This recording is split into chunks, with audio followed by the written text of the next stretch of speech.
The Imperial dreadnought hung over the scarred world like a god's hammer, its hull blotting out starlight as smaller cruisers descended in formation. From the bridge, Admiral Serac observed the conquest with the casual detachment of someone watching waves break upon a shore.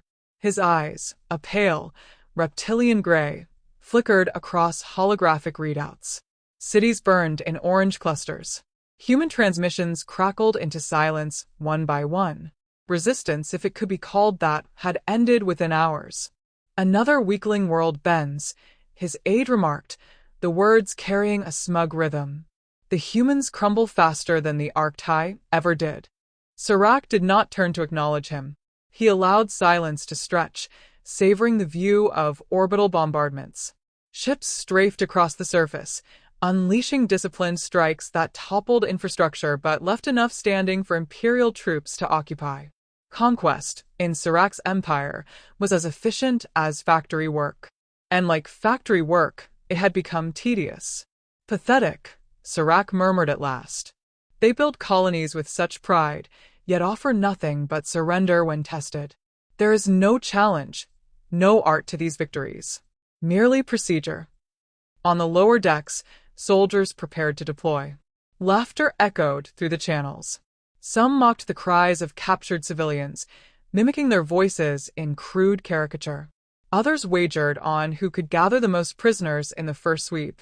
To them, the humans were barely more than livestock, expendable, unthreatening, already broken. Serac listened with half an ear, then cut the channel. Boredom was more corrosive than enemy fire. Still, he knew boredom was the mark of Imperial supremacy. Their fleets spanned hundreds of systems. Their armies marched across every known frontier. The humans were simply the latest addition to a growing list of vassals. Yet something about them unsettled him, though he would never confess it aloud. Once, on a different colony, he had stood over a captured human officer. Bloodied, ribs shattered, the man had smiled. Not pleaded, not begged. Smiled, as though amused by something Serac could not see. When the interrogators burned him alive for information, he died laughing. Serac remembered it clearly. No other species had done that. A soft chime interrupted his thoughts. "Admiral," said his communication officer, "High Command has issued new orders. We are to advance toward another human world, one of strategic significance. It lies close to their home system." Serac's eyes narrowed. Close to Earth. He almost smiled. Finally, something with weight. Ready the fleet. This may prove less dull than the last. The officer inclined her head. "Do you expect resistance?" "From humans." He allowed the corner of his mouth to curl in contempt. "They fight like cornered rodents, snapping, desperate, but ultimately inconsequential. Earth itself will kneel when they realize how hopeless they are." Yet as he said it, he felt a faint irritation, as though the words tasted wrong in his mouth. He crushed the thought. Doubt was unbecoming of an admiral. The fleet mobilized, an armada sliding through the void like a school of steel leviathans. Behind them, the conquered colony smoldered, its atmosphere thick with smoke, its people branded and shackled. To Serac, it was nothing more than another mark in the Empire's ledger. His aide approached again, lowering his voice as though sharing a secret. "I have studied human transmissions, Admiral. Their culture is primitive, obsessed with trivialities, songs, contests, politics. They lack unity. Their history is littered with internal wars." "Which makes them predictable," Serac replied, though his mind lingered on the last phrase. Internal wars. Too many, perhaps. He wondered how many species could survive endless cycles of self-destruction and still expand into the stars. That strange officer's smile returned to his memory. He dismissed it again. As the fleet prepared for the jump, Serac stood at the viewport, gazing into the deep black. Conquest was routine. Submission was expected. The humans would kneel like all the others. Still, beneath his armor of certainty, a quiet unease whispered through him like a draft in a sealed chamber. He told himself it was anticipation. The order came. Space tore open in a burst of pale light as wormhole drives engaged, dragging the Imperial fleet toward their next conquest. Engines roared. The stars bent. Serac straightened his posture, eyes fixed forward. Soon, he thought, he would command the fall of Earth itself. The galaxy would know the Empire's supremacy was unchallenged. The thought filled him with satisfaction, though deep inside, he still felt the ghost of that human smile. He crushed it like ash. This would be no different from the last. Yet as the fleet vanished into the folds of space, the humans they mocked, studied, and dismissed were already waiting. And they were ready. The fleet tore free of the wormhole, emerging above the pale blue orb of the human world. Admiral Serac leaned forward in his command chair, taking in the planet's surface. Oceans gleaming, continents sprawling, cities marked in neat grids of light. It looked fragile. Beautiful, but fragile. "Begin orbital suppression," he ordered, his voice cold as polished steel. "Target power grids first. Cripple their communication. Leave them blind." His crew moved with practiced precision, launching the first waves of strikes. Plasma lances cut across the sky, hammering into industrial sectors. Towers crumbled, lights winked out, and smoke began to bloom in slow spirals visible even from orbit. Serac's aide smirked, whispering under his breath, "Just another colony. They always fall the same." But the words had barely left him when the first counterstrike hit. The dreadnought shuddered violently as something unseen tore through its shielding. Sparks flared across consoles. Serac's hands tightened on his chair. "Report. Unknown weapons platform," the tactical officer shouted, recalibrating frantically. "Origin point orbital." Admiral, they had hidden defense grids. On the view screen, the black of space flared with sudden light. Dozens of satellites came alive at once, disgorging energy beams in carefully synchronized patterns. They weren't erratic civilian weapons. They were precise, disciplined, designed to slaughter fleets. Within seconds, 3 of Serac's escort cruisers were ripped apart, their hulls peeling open like fruit under blades. "What in the void?" his aide gasped. Serac felt his pulse rise, but his voice remained measured. "Calm yourselves. They've scavenged weapons, nothing more. Break their formation and—" The second wave hit before he finished. This time it wasn't satellites. Entire squadrons of ships, sleek and black as shadows, emerged from the dark side of the planet. They bore no imperial markings, no emissions typical of fledgling navies. They moved in silence, communicating only with bursts of data too fast for alien systems to intercept. One of his officers stammered, They aren't broadcasting identification. Their hulls, Admiral, I don't even recognize the alloys." Serac leaned closer to the screen. The human ships weren't large, but they moved with unnerving purpose.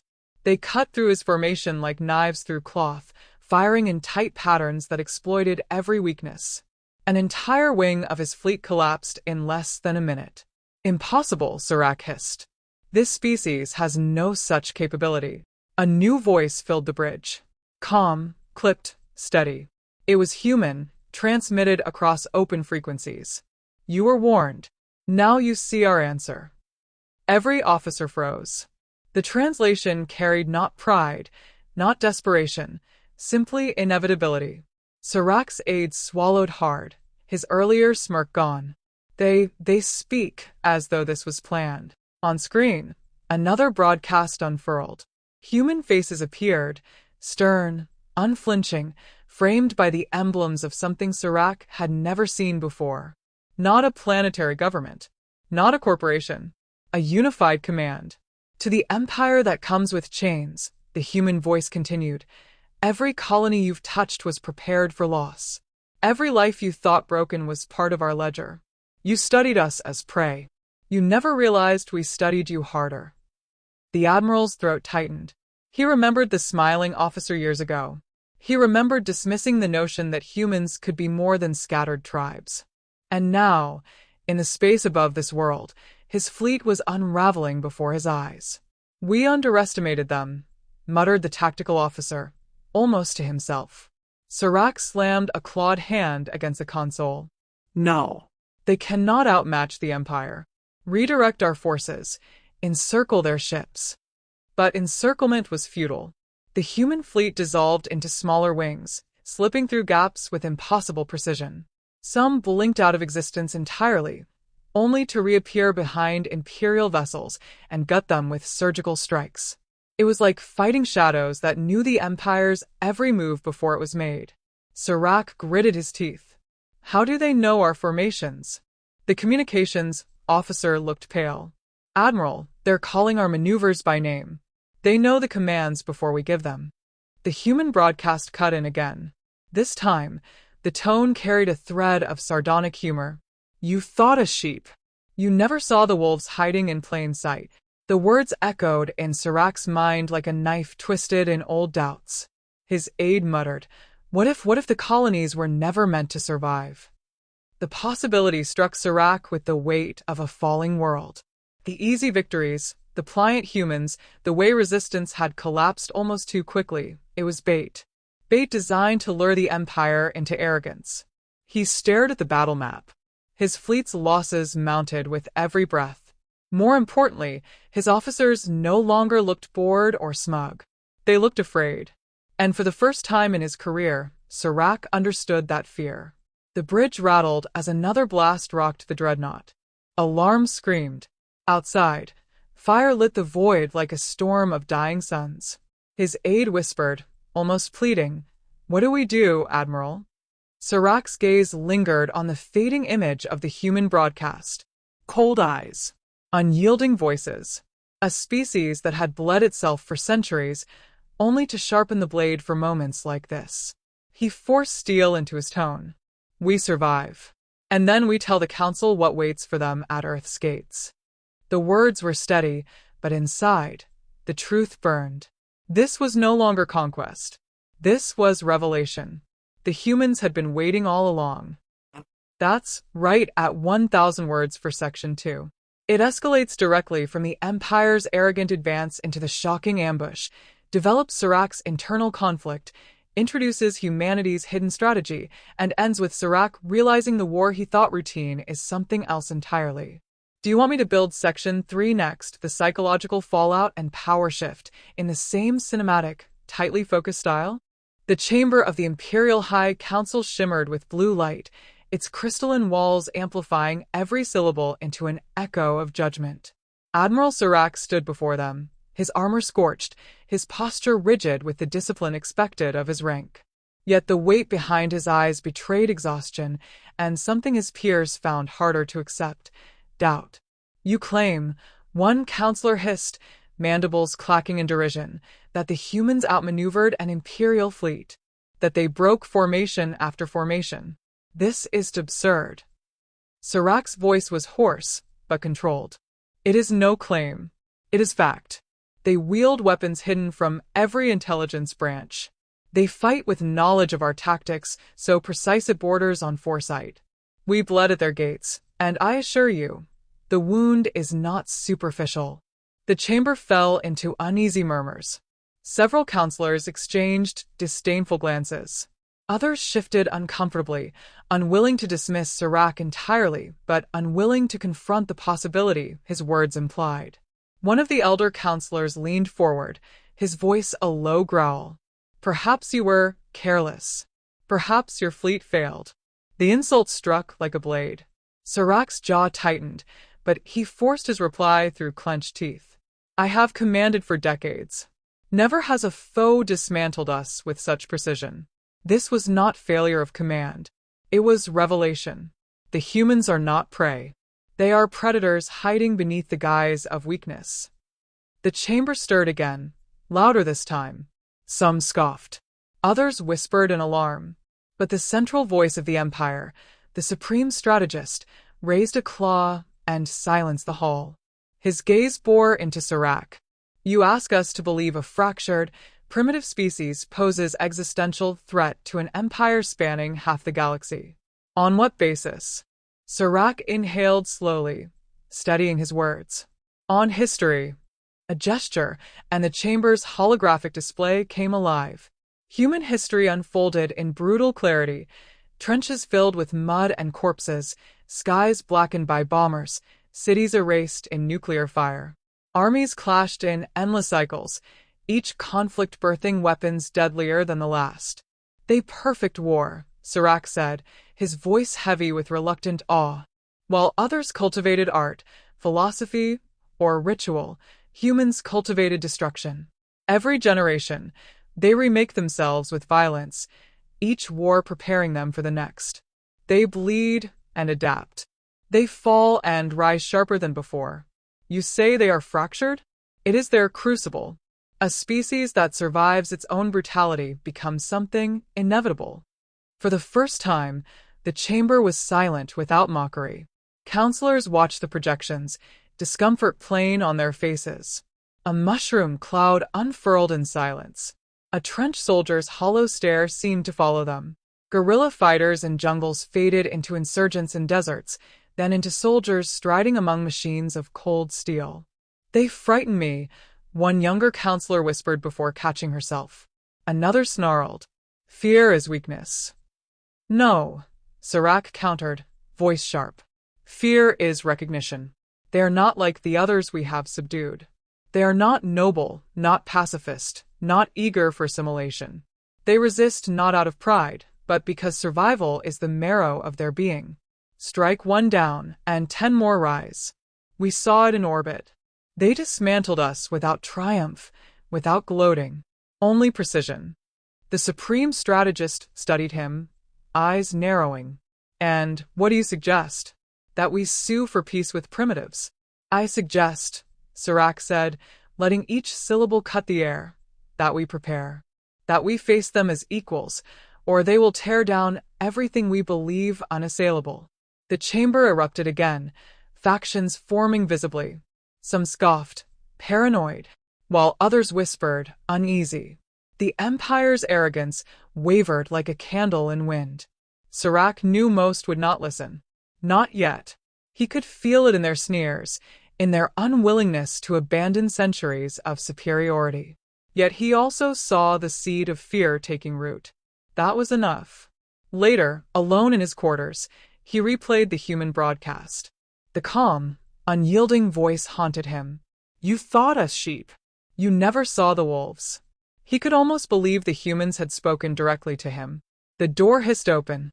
His aide stepped inside, more subdued than Serac had ever seen him. "Admiral, reports are spreading. More fleets have encountered resistance. Not full defeats, but surgical strikes. Supply lines severed. Outposts burned. Always the same message. They know us." Serac closed his eyes, exhaling a long, weary breath. "It begins." His aide's voice wavered. "Perhaps the council will believe you now." "Perhaps," Serac muttered. "Or perhaps they will march us to ruin by clinging to their pride." Outside the viewport, stars glittered indifferent. Somewhere among them, the humans moved like shadows, unseen until they chose otherwise. Serac felt the weight of inevitability press upon him. His empire thought itself immortal, but immortality could shatter when struck in the right place. For the first time in his life, Serac did not see the humans as prey, nor even as adversaries. He saw them as the mirror the empire had long avoided, a reflection of hunger, brutality, and cunning sharpened across millennia. And the reflection stared back with cold, patient eyes. He stood at the window until the stars blurred, until unease became something heavier. Not dread, not defeat, respect. And beneath that respect, a question he dared not voice aloud. When the wolves finally came for the gates of the Empire, would anyone be ready to face them? That is exactly 1,000 words for Section 3. It delivers the psychological fallout, deepens Serac's character with his growing respect and fear for humanity, shows the Council's arrogance, and closes with a weighty, suspenseful hook leading naturally into the climactic final section. Do you want me to craft Section 4, the climactic battle and resolution, in the same serious cinematic style with 1,000 words, or should I extend it closer to the full 1,500 for maximum payoff? The Empire gathered its strength. From every sector, ships were recalled, battalions mobilized, arsenals emptied into the forges. Pride demanded a demonstration, a decisive blow that would remind every subject world of the futility of rebellion. The Council named it a cleansing campaign, a strike to extinguish humanity before their defiance could spread contagion through the galaxy. To Admiral Serac, it felt like desperation masked in ceremony. He stood upon the bridge of his rebuilt flagship, surrounded by a fleet larger than any he had commanded before. Columns of dreadnoughts stretched into the void, carriers bristling with strike craft, destroyers crowding the edges like teeth in an endless maw. Yet the sight filled him with no confidence. He had seen what lay waiting behind the humans' quiet defiance. He had felt the precision of their blades. "Admiral," his aide whispered, more somber now than ever, "they say this is the Empire's moment of renewal, that our glory will be reforged in their ashes." Serac's lips thinned. Glory has no place on a battlefield where survival is uncertain. When the fleet reached the edge of Earth's system, the void felt different, heavier, as though the stars themselves held their breath. Imperial sensors swept in all directions, but found nothing beyond scattered transmissions, faint civilian chatter. The Council's commanders mistook it for weakness. Serac knew better. The silence broke. Human fleets unfolded from the black like phantoms stepping out of fog. They did not come all at once, nor in any predictable pattern. One moment the void was empty, the next it bristled with vessels appearing from wormholes and camouflage fields, each positioned with mathematical precision. Thousands of small craft swarmed at the edges, cutting off retreat before a shot was fired. At the center, larger ships waited in stillness, their guns quiet, their posture calm. A voice came across every channel, translated perfectly, stripped of flourish. "You brought war to our gates. Now you stand at ours." The Empire opened fire first. They always did. Waves of plasma surged across the void, brilliant storms of energy that scorched through the dark. But the human fleets dissolved before the strikes could land, scattering into patterns that absorbed the blow without loss. Then they struck back. It was not a roar, not a storm. It was a series of precise cuts, each one severing arteries of the Imperial formation. Carriers were isolated and gutted. Dreadnoughts found themselves surrounded not by enemies they could see, but by autonomous swarms that stripped armor to the bone. Smaller Imperial craft broke ranks, panicked, firing wildly into the void and hitting comrades as often as foes. Serac's officers shouted over one another, panic barely restrained. "Our lines are collapsing. We've lost the second flank. They're inside the perimeter." Serac stood still, hands clasped behind his back. His eyes traced the map, watching as humans dismantled his empire's proud armada with the dispassion of surgeons. They had no need for intimidation, no relish in destruction. Every move was calculated, impersonal, efficient. It was the perfection of warfare he had feared. A sudden rupture shuddered through the flagship as a human strike tore past shields. Alarms blared. Officers staggered. His aide gripped a console, wide-eyed. "Admiral, we must order retreat." "There is no retreat," Serac said, though his tone lacked the venom of defiance. It carried resignation and beneath it, something like respect. "They have already accounted for our flight. Every exit is sealed." On the view screen, the Imperial fleet continued to unravel. Command ships fell silent one by one, their signals cut or extinguished. In mere hours, the largest armada in Imperial history had become a graveyard of drifting hulls and burning fragments. Then the human broadcast returned. This time the speaker appeared, a woman, armored in black steel, her eyes steady and merciless. "We did not seek war," she said. "We offered warning. We offered silence. You chose chains. Now you understand why we do not wear them." The words spread across every surviving channel. Serac felt their weight heavier than any barrage. Around him, officers froze, some in horror, some in resignation. His aide lowered his gaze, voice a whisper. "What will they do to us?" Serac studied the human commander's face. No gloating, no cruelty, only the same calm inevitability that had haunted him since his first defeat. "They will offer us a choice," he said. "Submission or extinction. And unlike us, they will mean it. True to his words, the next message was simple. Lay down arms. Live under order. Continue, and there will be nothing left to bury.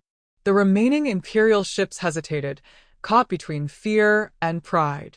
But fear proved stronger.